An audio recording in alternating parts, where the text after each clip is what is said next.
ओम शांति। सुबह जल्दी उठने के फायदे और ना उठने के नुकसान क्या क्या होते हैं?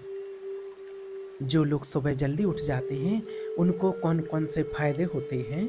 देखिए, यदि आपको अपने जीवन को सार्थक करना है तो देखिए, सुबह लेटे लेटे बिस्तर में और अगर सूर्य देव जी का, सूर्य भगवान का उदय हो जाता है, उनकी बुद्धि तेज, बहुत सी बातें नष्ट हो जाती हैं। अगर आपको जीवन में चाहे लौकिक उन्नति प्राप्त करनी हो या अलौकिक पारलौकिक उन्नति प्राप्त करनी हो, प्रातः कालीन कम से कम सूर्य उदय होने के 1 घंटे पहले, यानी कि यह मान सकते हैं कम से कम 2 घड़ी तो होनी चाहिए, यानी कि 24 दूनी 48 मिनट पहले। अभी सूर्य उदय होने में 48 मिनट हैं, तो आपको सैया छोड़ना ही है। अगर आपने सैया छोड़ दिया और सूर्य उदय होने के 48 मिनट पहले आप सैया से हट जाएँ। अगर आप रात्रि में जगे हैं, अगर आप लेट सोते हैं, तो सूर्य उदय होने के आप 48 मिनट पहले उठ जाएँ और 48 मिनट के बाद अगर आपको नींद आती है, तो फिर भले आप बाद में सो जाएँ, लेकिन उस टाइम पर आपको ज़रूर उठ जाना है। क्योंकि वो जो बीच का समय होता है प्रातःकालीन का, सूर्यदेव भगवान पधार रहे हैं और आप सो रहे हैं, तो आपका वैभव, बुद्धि, ये सब कुछ धीरे-धीरे करके नष्ट होने लगता है और आपको पता भी नहीं चलता है। जो बाबा के बच्चे हैं तो सभी जानते हैं, वो तो ब्रह्म मुहूर्त में उठते ही हैं, 3:30 और 4 बजे उठ कर के परमात्मा की साधना करते हैं, ध्यान करते हैं और उसके बाद वो सोते नहीं हैं, अपनी दिनचर्या में लग जाते हैं, कोई व्यायाम, कोई कुछ, कोई अपने घर का कार्य। तो 4 से 5 आप मेडिटेशन साधना करने के बाद थोड़ा-सा व्यायाम भी आपको बहुत ज़रूरी है, क्योंकि आज के समय में बहुत बीमारियाँ लगती जा रही हैं, बॉडी में बहुत वीकनेस आता जा रहा है, तो ये सारी समस्याएँ हैं, कोई एक्सरसाइज़ से, व्यायाम से बहुत जल्दी सही होने लगती हैं। तो ये तो हम सभी करते ही हैं, जल्दी उठ कर के सुबह और परमात्मा का ध्यान करना, फिर व्यायाम इत्यादि। हम तो सूर्य उदय होने के कम से कम 2 घंटे, 3 घंटे पहले ही लोग उठ जाते हैं, जो ज्ञान में चलते हैं और जो नहीं चलते हैं, उनके लिए बता रहे हैं कि जो नहीं उठ सकते ज़्यादा पहले, तो कम से कम 48 मिनट पहले तो आपको सूर्य उदय होने से पहले उठना ही है, नहीं तो आपका वैभव, ऐशो-आराम, बुद्धि, तेज सब नष्ट होने लगता है। आज दुनिया में देख रहे हैं ना, कहाँ आपको कोई तेजवान चेहरा दिखाई दे रहा है। ऐसे ही कहते हैं ना लोग, सब खा पी रहे हो, तो खाने-पीने का तेज एक अलग होता है, लेकिन एक भागवतिक ईश्वरीय तेज एक अलग होता है, जो ब्रह्म मुहूर्त में उठ कर के, ब्रह्म मुहूर्त में उठे और उठ कर के परमात्मा का स्मरण किया और भगवान का ध्यान किया, नाम जप किया, अपने बड़े गुरुजनों को, बुजुर्गों को, माता-पिता को भाव से प्रणाम किया और शरीर को स्वस्थ रखने के लिए बहुत ज़रूरी है कि थोड़ा-सा हल्का गरम जल किया, गुनगुना किया और फिर आधा से 1 लीटर, जितनी आपकी कैपेसिटी है, जितना पी सकते हैं, उतना पानी पिया और भग ईश्वर को अर्पित करके उसके बाद वज्र आसन में बैठ कर के और फिर आपको पानी पीना है, थोड़ी देर टहलना है, थोड़ा एक्सरसाइज़ करना है। ये नियम आपको करना बहुत ज़रूरी है, नहीं तो अगर आप फिर और अगर आप लोग इस दिनचर्या को नहीं अपनाते हैं, नहीं करते हैं, तो आप पवित्रता को फिर पचा नहीं सकते हैं। ध्यान रखना इस बात का, ब्रह्मचर्य कोई छोटी-मोटी शक्ति नहीं है, उसको पचाने के लिए आपकी दिनचर्या दिव्य होना चाहिए। फिर उसके बाद आप थोड़ी देर तक टहलिए, 10-5 मिनट टहलिए, फिर नहाने के लिए जाइए, फिर नहाने शौच आदि की पवित्रता के अनुसार आप स्नान आदि करके, पवित्र वस्त्र धारण करके, जैसे कोई महान व्यक्ति आ रहा है तो हम उसके आदर के लिए खड़े हो जाते हैं। फिर आप भगवान का ध्यान कीजिए, भजन कीजिए। आप जैसे मुरली सुनने जाते हैं, जो बाबा के बच्चे हैं, ज्ञान में चलते हैं, वो सेंटर जाते हैं, तो सुबह जैसे हमें पता चलता हो कि कोई बड़ा व्यक्ति आने वाला है, कोई राजनेता या हमसे कोई मिलने वाले, कोई ऐसे लोग आने वाले हैं, तो हम कितने अच्छे से नए-नए वस्त्र पहन कर के तैयार हो जाते हैं। तो ऐसे ही अच्छे वस्त्र पहन कर के बाबा के बच्चे सेंटर में जाते हैं। वो त्रिभुवन पति परमात्मा हम सभी बच्चों को पढ़ाने के लिए आया है, वो मेरी राह देखता है, मेरा इंतज़ार करता है कि मेरे बच्चे आ रहे हैं। तो ये दिनचर्या होना बहुत ज़रूरी है। अब कई लोग क्या होते हैं कि कई लोग कहते हैं अरे हम तो 2-3 बजे तक जगे हैं और पड़े हैं अपने बिस्तर में, सूर्य भगवान आ गए हैं और वो पड़े हैं बिस्तर में ही लेटे हैं। तो ऐसे अगर आप भगवान का ध्यान करने के लिए जगे हैं, तो भी आप सूर्य उदय के पहले उठ जाइए। अगर आपसे कोई बड़े आएँगे मिलने के लिए, तो आप भले चाहे 5 बजे ही क्यों ना सोए हों, तो भी उठ जाएँगे 6 बजे। आपके कोई गुरु आए हों, तो भी आप उठ जाएँगे, तो क्या सोए रहेंगे? तो ये तो जगत गुरु परमात्मा आपके लिए आए हैं, आपको वर्षा देने के लिए आए हैं, आपको पढ़ाने के लिए आए हैं, आपसे मिलने के लिए आए हैं। ये प्रभु परमात्मा परम ज्ञान स्वरूप हैं। इनका वर्णन भी सूर्यदेव जी का क्या किया गया है कि मैं ही सूर्य के प्रताप से जगत को सूर्य रूप से जगत को प्रकाशित करता हूँ और ताप के द्वारा जल को सोख कर मैं ही वर्षा कराता हूँ। अगर आप अपने शरीर को स्वस्थ रखना चाहते हैं, तो जैसे नियम से भजन होता है, भगवान का ध्यान करते हैं, वैसे ही आपको आज के समय में व्यायाम बहुत ज़रूरी है। अगर आप व्यायाम करते हैं, तो आपका शरीर स्वस्थ रहेगा। अगर आप व्यायाम नहीं करते हैं, आप कुछ भी कितना भी अच्छा-अच्छा खाते रहें, तो भी आपको कोई ना कोई बीमारी लग ही जाएगी। इसलिए इन बीमारियों के भरोसे पर जीना अब बंद करो। बीमारियों बहुत बढ़ रही हैं और दवाइयाँ कहाँ तक खाएँगे? कहाँ तक लेंगे? शरीर में जितनी आवश्यकता है जल की और अगर उतना जल आपके अंदर नहीं जाएगा तो आपको एसिड बनने लगेगी, एसिड बनना शुरू हो जाएँगी, हिचकियाँ आने लगेंगी, कब्ज़ बनेंगी, कई सारी परेशानियाँ पनप जाएँगी और 10 दिन बीमार पड़ोगे और 10 दिन पड़े रहोगे बीमार और अच्छे जैसे एक्सरसाइज़ के लिए कहें कि सुबह-सुबह टहलने के लिए जाया करो, एक्सरसाइज़ किया करो, थोड़ा भगवान का ध्यान किया करो, तो लोग कहते हैं कि टाइम नहीं है और फिर जब बीमार पड़ जाते हैं तो महीनों तक बेड पर पड़े रहते हैं, फिर टाइम मिल जाता है।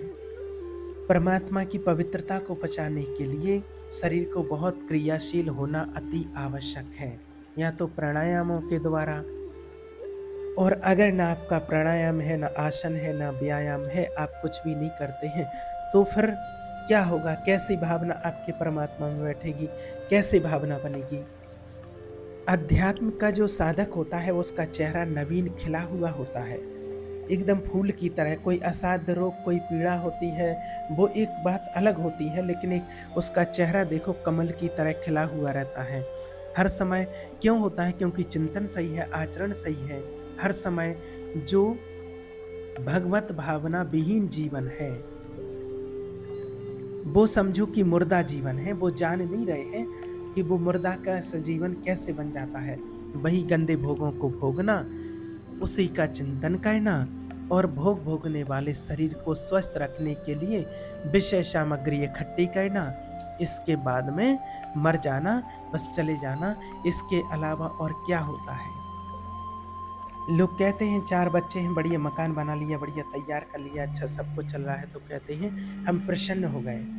अरे!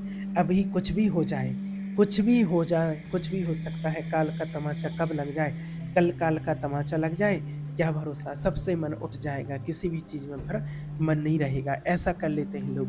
तो क्या होता है, आज के इस नए समाज की दिनचर्या ही नहीं बन पा रही है, ईश्वर का ज्ञान ही प्राप्त नहीं कर पा रहे हैं। देखो, अगर आप परिवार में रह कर के और अगर आप परमात्मा का ध्यान नहीं करते हैं, तो समझिए कि सारे परिवार वाले दुर्गति को प्राप्त होंगे। जब तक भक्त में भावना नहीं है, तब तक जब तक भगवत भावना नहीं है, ईश्वर को देने की भावना नहीं है, तब तक शाप अविधि पूर्वक है। विधि भगवत की भावना है। किसी से भी, कोई भी बस भगवत भाव से देखना चाहिए कि ये भी आत्मा है, मैं भी आत्मा हूँ, ये भी परमात्मा की संतान है, मैं भी परमात्मा की संतान हूँ। हम दोनों आपस में भाई-भाई ही हैं। कभी मंत्रों का ज्ञान नहीं होता, कभी हमें सामग्री पूजन की नहीं मिलती है शुद्ध, कभी भाव उनका शुद्ध नहीं होता है, इसलिए उनकी पूजा, सेवा और फल प्रदान नहीं कर पाते हैं। ये देखा गया है। भगवान तो कहते हैं कि मुझे रिझाने के लिए किसी पूजा सामग्री की या किसी धन संपत्ति की आवश्यकता नहीं होती है। उसको कुछ नहीं चाहिए। पिता को बस इतना ही चाहिए कि वो अपनापन करके, दौड़ करके उनकी गोद में बैठ जाए, बस और कुछ नहीं चाहिए। अपनापन चाहिए प्रभु को, उस परमात्मा को अपनापन चाहिए। माया के भूल भुलैया से बस वापस लौटिए और एक बार केवल बैठ जाए हृदय में कि मेरे प्रभु, अब मैं थक गया हूँ, अब मुझे कोई सहारा देने वाला नहीं, अब नाथ मुझे अपना बना लो। ये बहुत बड़ी बात होती है, ये हृदय की बात है। बहुत भाग्यशाली होगा जिसके हृदय में ये बात आई होगी। प्रभु उसकी रुचि का विषय बन जाते हैं। जहाँ हो ऐसे ही भावना बन जाती है, ऐसी रुचि बन जाती है। जैसे हमारी यहाँ के भोग विलासों में बुद्धि लगी रहती है, ऐसी उसकी बुद्धि प्रभु में लगी रहती है। अब वो जैसा करे, जैसा जो करे, लड़का करे, इसको सच्चे मन से जो भी जैसा भी करता है, कोई भी व्यक्ति हो, छोटा हो, बड़ा हो, बच्चा हो, लड़का हो, बुजुर्ग हो, कोई भी हो, सच्चे मन से, सच्ची भावना से जो परमात्मा के लिए करता है, जो परमात्मा को याद करते हैं, वो ही पूजा हो जाती है, वही पूजा हो जाती। ये रास सबको जल्दी से समझ में नहीं आता है, इस बात पर ध्यान दीजिए। भगवत भावना विहीन आप जो भी कर रहे हैं, वो अविधि पूर्वक है। और अगर भगवत भावना युक्त है, तो आप जो भी कर रहे हैं, सो सब विधि पूर्वक है। कर्माबाई का नाम सबने सुना होगा, वो रोज भगवान के लिए भोग लगाती थी। एक दिन विधि विधान जानने वाले एक संत थे, उन्होंने कहा कर्माबाई से कि आप तो बड़ा ऐसा पाप कर रहे हो, और प्रातः आप वो बिना बनाए खिचड़ी बनाए, बिना नहाए खिचड़ी बनाए और भगवान को भोग लगाती थी, स्वीकार कराती थी, खिलाती थी। तो फिर एक दिन किसी संत ने बताया कि आप ऐसा कैसे करते हो, बिना नहाए, और जल पिला देते हो बिना नहाए ही, ऐसे कुछ भोग लगा देते हो, ये तो अच्छा नहीं है, ये तो बड़ा पाप लगेगा आपको इस बात का। तो वह ठाकुर जी आए, और ठाकुर जी आए और जैसे ही गोद में बैठ करके, वो तो भोग लगाती हैं बढ़िया मन से, लेकिन पता नहीं महात्मा ने क्या समझा दिया है विधि विधान। तो वो भोली भाली हमारी भक्ता, वो अब नहाने धोने में हमारा समय निकल जाता है, इसलिए आज विलम्ब हो गया। इसलिए आज जाओ कि हम विधि विधानों से फंसने वाले नहीं हैं। विधि विधान हमें कोई फांस नहीं सकता है। एक प्रेम फांस सकता है जिसमें मैं फंस जाता हूँ बिना किसी बंधन के। अगर आप बनते हैं तो उसका नाम है प्रेम की डोरी। ये बात सबके समझ में नहीं आती है। जाओ कि जैसे वो बनाती थी वैसे ही बनना चाहिए। पूरा अवधि है। अगर पूरा अवधि है, अगर इसको, पर वो महान विधि है जो परमात्मा को आसक्त कर लिया। मेरे अपने प्रभु, मेरे प्यारे शिव बाबा, मेरे प्रभु परमात्मा, एक-एक चीज़ का उनका भाव लगे। भूखे रहते होंगे, कैसे रहते होंगे। जब वृंदावन के संतों को भगवत पार्षद शाखाओं ने निवेदन किया कि भगवान श्री कृष्ण और बलराम इधर ही आज गाय चराने आए हैं और वो भूखे हैं, आप थोड़ा-सा कुछ भोजन सामग्री दे दीजिए। जब देखा कि ग्वाले आए हैं तो उन्होंने बात ही नहीं की है उनसे, और ऐसा भी नहीं है कि इनको पता ना चला हो कि भगवान कब अवतरित होते हैं। भगवान को क्या चाहिए, भगवान तो होते हैं किसी के भाव के भूखे। चाहे फिर कोई कितना भी कुछ कर ले, जिसकी भावना नहीं है, तो भगवान उससे प्रसन्न नहीं होते हैं। एक व्यक्ति थे, उन्होंने स्वीकार भी किया कि मुझे चारों वेदों का ज्ञान है, गायत्री का अनुष्ठान, त्रिकाल संध्या, जितना भी शास्त्रीय सिद्धांत है मैं सब पालन करता हूँ। पर सब के लिए उन्होंने एक शब्द प्रयोग किया कि धिक्कार है मेरे ज्ञान को, धिक्कार है मेरी पवित्रता को, धिक्कार है। स्वयं यज्ञ भोक्ता भगवान मांगे, और हमने बात भी नहीं की उनसे, हमने उनको पहचाना भी नहीं। पर अहोभाग्य हमारे कि हमारी पत्नियां ऐसी निकली जो हमारी पाप बन गईं।